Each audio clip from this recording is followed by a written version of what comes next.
Hello everyone, today is 17th of February, now it's 11:30 in the morning Moscow time. I'm Levan Gudadze and this is my first update for the day in which I'll share all the main news that are making headlines in Russian media outlets and Russian language pages on different internet platforms. Later on today I will publish second news update on my Patreon and their Boosty pages, of course if they will be active news-wise.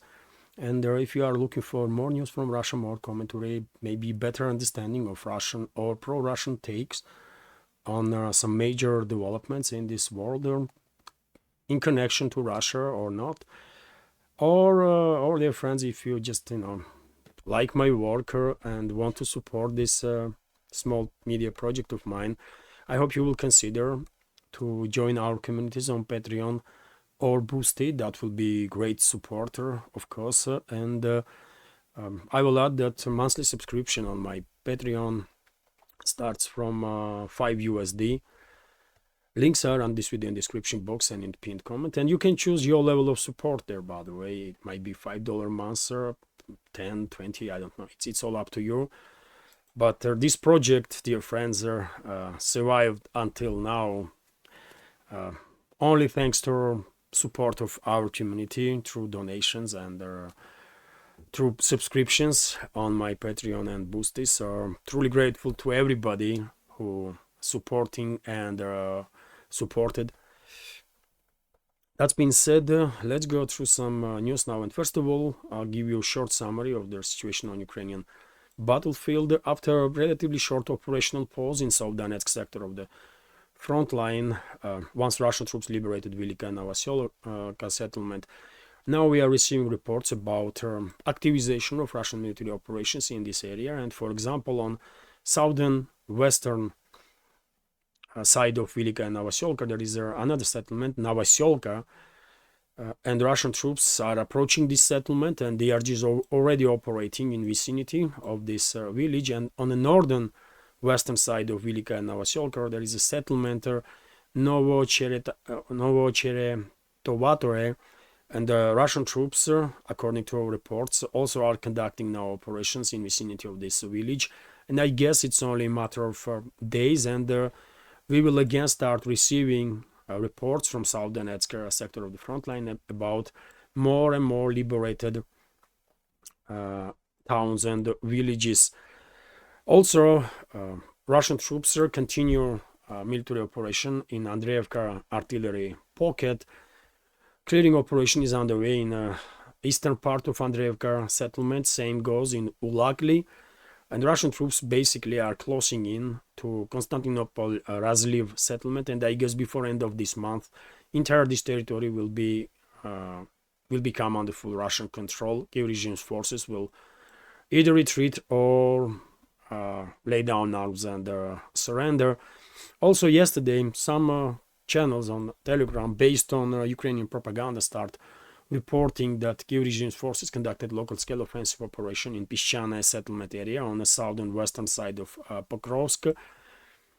And in Russian segment of internet, I did not find any confirmation of this news from trustworthy sources, and therefore I think either this settlement is disputed or in a gray zone, but definitely not under control of Kiev regime. When it comes to Pokrovsk-Mirnograd agglomeration, initiative in general obviously is in Russian hands, and Russian troops clearly are conducting or preparing ground for pincer operation to cut off all the supply and support lines for Pokrovsk and Mirnograd garrisons of the Kiev regime, and give it another month or two, and I think both these towns will end up in operational encirclement at least, or maybe in complete encirclement. Also, Russian troops further improving positions in Kupiansk, Chisovyar-Kupiansk directions, and the updates are coming from Kursk salient area, where after number of days of high-intensity clashes, Russian troops established full control over the Sverdlikovo settlement, which is completely liberated now. And well, this is it for a short summary. If you are looking for more detailed information about developments on line of contact, of course I'll recommend military channels for that. Let's go through some other news, and we have this report from RIA Novosti that overnight, early hours of this morning, Russian air defense systems on duty intercepted about 90 Ukrainian drones that were launched to strike deep into Russian territory. More precisely, 38 drones were intercepted over the Azov Sea before they reach shore. 24 drones were intercepted over the Krasnodar region, 15 drones over the Crimean Peninsula, 7 drones over the Black Sea, 2 drones over the Kursk region, and also 2 drones over the Rostov region, 1 drone over the Bryansk, and 1 drone over the Belgorod region. Same time, Russian air defense systems intercepted at least 1 Neptune MD missile that was launched by Kiev regime to strike deep into Russian territory. Missile was intercepted over the Azov Sea. I wouldn't be, I think it is highly probable that several drones or maybe missiles managed to bypass air defense systems. After all, even best air defense systems in this world are unable to constantly intercept 100% of aerial targets, and therefore, if number of drones or missiles intercept, bypass Russian air defense systems and manage to hit the targets, if there is any casualties on the ground or damage, and Russian media will report about during the day. Of course, I will post about it on my Telegram channel and Twitter X. Subscribe, dear friends, if you are not subscribed. It is a quite informative pages, really good addition to this main video updates. Links to my Telegram and Twitter X also are on this video description box and in the pinned comment. Meanwhile, TASS News Agency is reporting that there was an article in Axios according to which tomorrow on 18th of February, first round of talks between Russian and US delegations will kick off in Saudi Arabia. Let's translate this news for a little more details. It is obviously going to be main topic probably for entire week. These talks between the sides, and some heavyweights, I guess, will lead delegations of US and Russia. Heavyweight diplomats, I guess, meeting of American and Russian delegations dedicated to the settlement of the crisis in Ukraine will be held in Saudi Arabia on February 18th. This was reported by Axios portal with reference to its own sources. Excuse me. According to Axios, high-ranking representatives of the United States and Russia will also discuss preparations of the talks between the presidents of two countries, Donald Trump and Vladimir Putin. Earlier, the special envoy of the American leader for Middle East, Stefan Witkoff, who actually will be presented, I believe, during these talks in Saudi Arabia, said that on the evening of February 16, as a part of a U.S. delegation, he will go to Saudi Arabia. Yes, he will be there for talks with Russia and hopes for serious progress in resolving Ukrainian conflict. Bloomberg, in turn, noted that Trump's national security advisor, Michael Waltz, will also take a part in their meeting. So, yes, quite a representative delegation from US, and I guess the very same will be done by Russian side, and at least a deputy of Russian foreign minister will be presented during these talks. I guess a representative of president's administration also, maybe aide of president. We will find out. Meanwhile, by the way, even though earlier there was reports that US plans to have a conversation just with the Russian side, European states, European elites almost jump out of their socks, or at least try, in hysteria, because they were demanding EU to be involved in these talks and also Kiev regime, and I guess Washington agreed that Kiev regime should be presented in Saudi Arabia, although for separate talks. And according to Vzгляд newspaper, for example, some delegation from Ukraine already in Saudi Arabia and preparing for these talks. I guess US delegation will have separate talks with Russian counterpart, then separate talks with the representatives of the Kyiv regime. I don't really understand why high-ranking officials from US need to have a talk with their own puppets. Why they have to play this game when everyone understands that they are not on the same level as political figures. Ones are potentially decision makers, and others are the puppets of the secret services of US, UK, potentially some other Western states. But anyway, I guess for public, this game has to be conducted because I guess Washington don't want to acknowledge that Zelensky actually is a CIA asset or something. They don't want to disclose their assets, I guess. Anyways, presence of Kyiv regime in Saudi Arabia definitely downgrades importance of these talks, in my personal opinion. It will start to look more clownish. Yet again, I mean, why you need these puppets to be presented there? I mean, it totally not makes sense. Absolutely, right? Just give them order and that's it, right? Why you are playing this game? Why you insulting yourself and also a Russian delegation? This is not right, man. This is just not right. I don't think serious people should play these nonsensical games. But anyways, let's see what will come out of these talks. I don't expect any breakthroughs really, but let's wait and see. Meanwhile, RT is reporting that Trump actually wants Ukraine ceasefire by Easter, and the initial source of this news was Bloomberg. So administration of US President Donald Trump is pushing for a ceasefire in Ukraine conflict by April 20, Bloomberg wrote on Sunday, citing anonymous sources.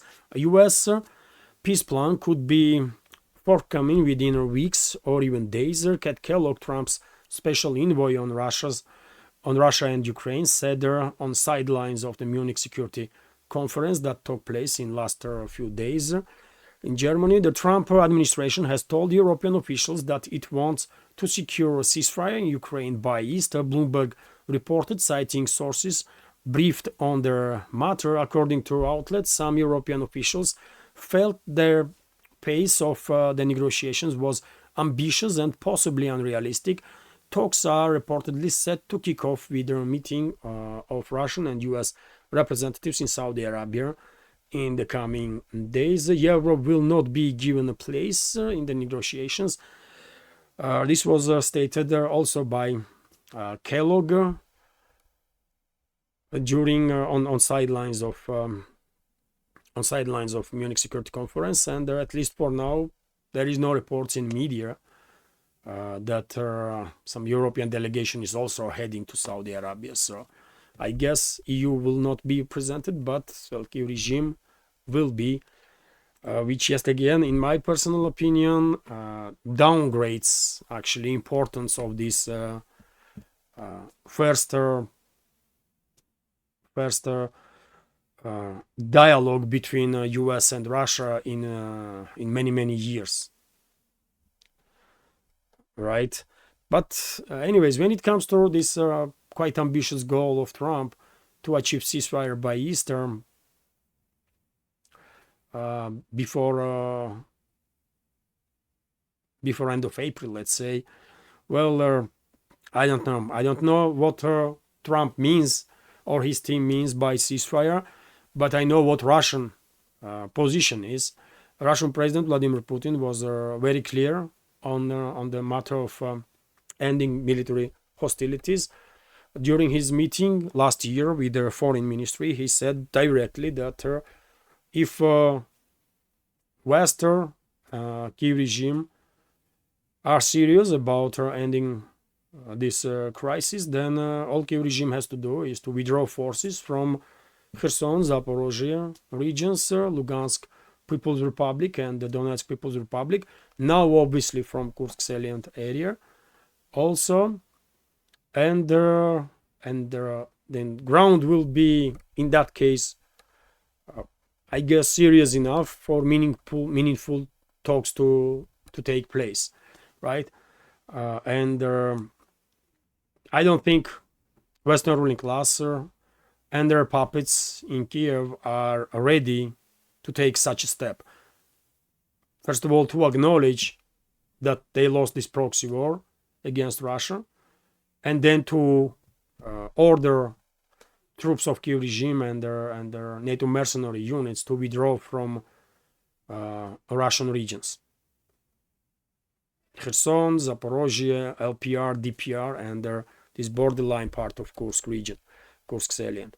I don't think they are ready for this, and therefore I see no reason why Moscow will agree until all Russian territories are freed to stop military operations. I mean, it just makes no sense, right? But who knows, maybe Trump will order Zelensky to withdraw forces from these regions, and in that case, yes, there will be good enough ground for military hostilities to end, and their crisis then, and politicians then to focus on political resolution of their crisis. Let's see, we'll find out. But of course, me and majority in this world, I guess, will be very much happy if at least military phase of this conflict would end before Easter. That would be great, but unfortunately, I have to say that I don't think it is realistic. For now, at least for now.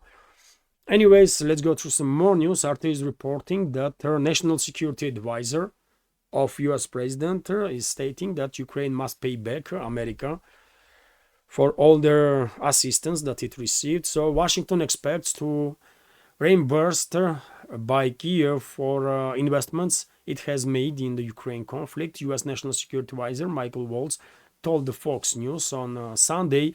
He argued that repaying the American people would be the best way to the country to ensure continued assistance in the future.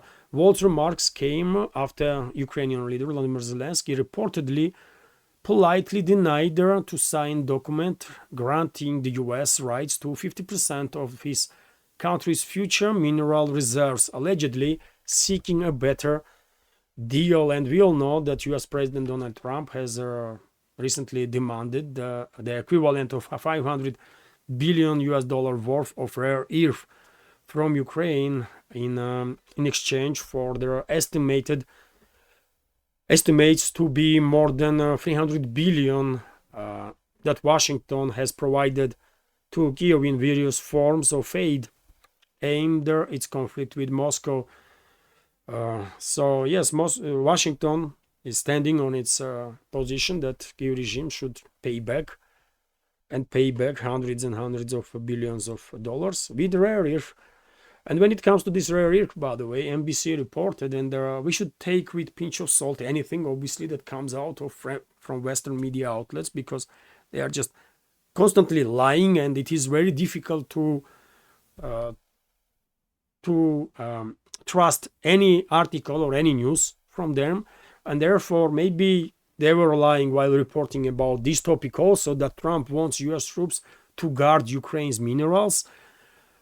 I don't know, by the way. I don't know. Maybe ABC is lying. But the report is that US could send troops to Ukraine to guard the country's rare earth minerals that Washington wants as a repayment for aid, NBC reported on Saturday, citing unnamed officials. This is crazy, by the way. First of all, some 70 to 80% of areas where main excuse me, sorry dear friends, I'm still dealing with the cold.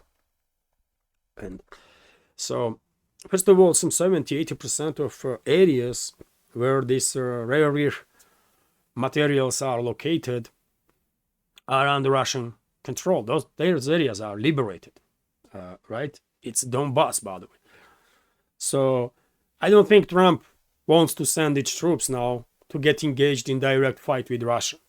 I just don't see this as a something that Trump will even consider, right? Because it would mean World War III. So therefore, maybe Trump said something along the line that he wants to secure some fields in Kiev-controlled territory, where there's rare earth materials are. Not necessarily by troops, but somehow. Maybe Trump said something along this line that he wants some guarantees that this rare earth is secure, and NBC interpreted his words as if Trump wants to send U.S. troops to guard Ukrainian minerals. I don't know, man. You tell me what you think. Maybe you watched the interview of Trump or read his interview where he was talking about U.S. troop deployments into Ukraine. I think NBC is clearly misleading the public, right? Because I don't think U.S. troops will be sent into the Donbass, by the way, to fight Russian army for some rare. I just don't think so. But this type of news, NBC, MSNBC, CNN, all this, and many others, by the way, in US, are obviously controlled by globalists, and same situation is in Europe, right? And these globalists, European so-called elites, and some influential groups, they are all for the prolongation of this conflict, right? For the prolongation of this proxy war against Russia that West is waging, and therefore these groups are extremely dangerous. They can misinform, disinform. They can, in their attempts to derail potential de-escalation, in their attempts to derail Russia-US talks, they will resolve to anything. Not just through disinformation, but also to some, I'm quite sure, they are capable, especially European elites, by the way, they are capable of authorizing some false flag operations, terrorist attacks, massive scale provocations. And therefore, both sides, by the way, US and Russia, should be very careful, extremely careful, and should exchange information as much as possible about potential threats that European so-called elites and globalists are generating right now to derail this Russia-US talks, to derail potential resolution of their conflict. Because they are these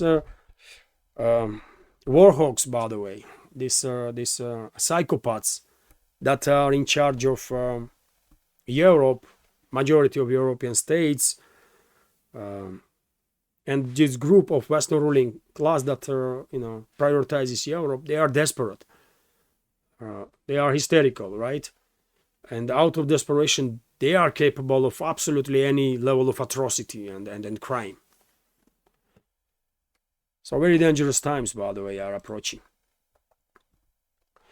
Meanwhile, on very same topic, we have this report that UK is ready to deploy troops to Ukraine.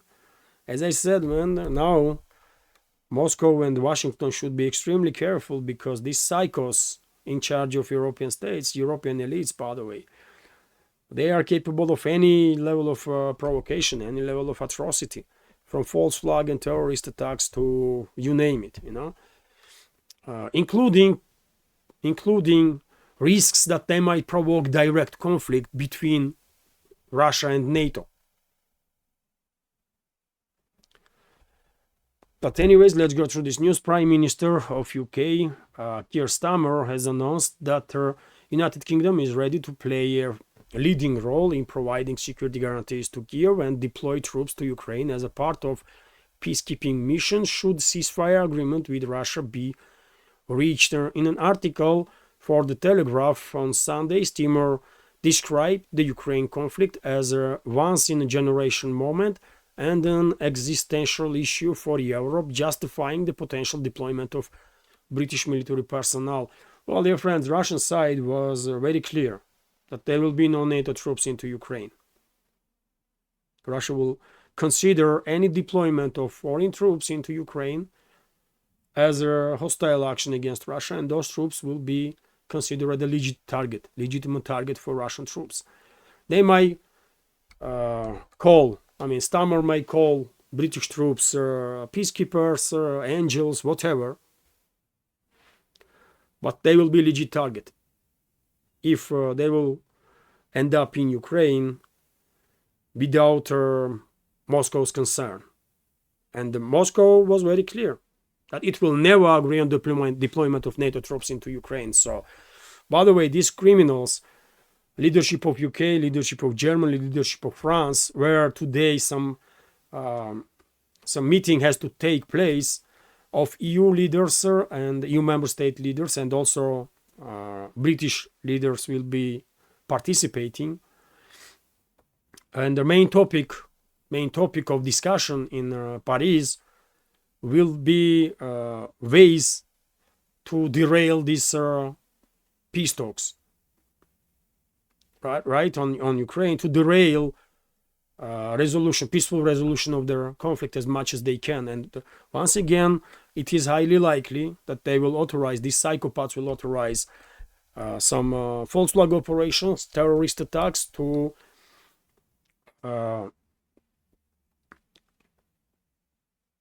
keep US basically further involved in this proxy war against Russia, and to destroy whatever hopes there was that Washington and Moscow may start actually working on the escalation.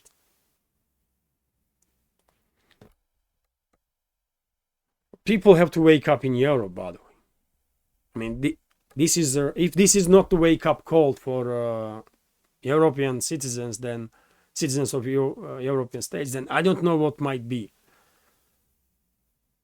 British, French, German leadership of some other EU member states really may come up with the idea to start deploying their troops into Ukraine, and that will mean direct conflict between Russia and these countries. And these troops that UK, France, Germany, or whomever will send there, these troops will be destroyed. And I don't think British citizens or citizens of United Kingdom wants their fellow citizens to go back to country in a body box. I don't think French citizens wants their fellow countrymen to be killed somewhere in the trenches or in steppes of the so-called Ukraine. Same for Germany or Spain or any other country that might actually participate in this provocation.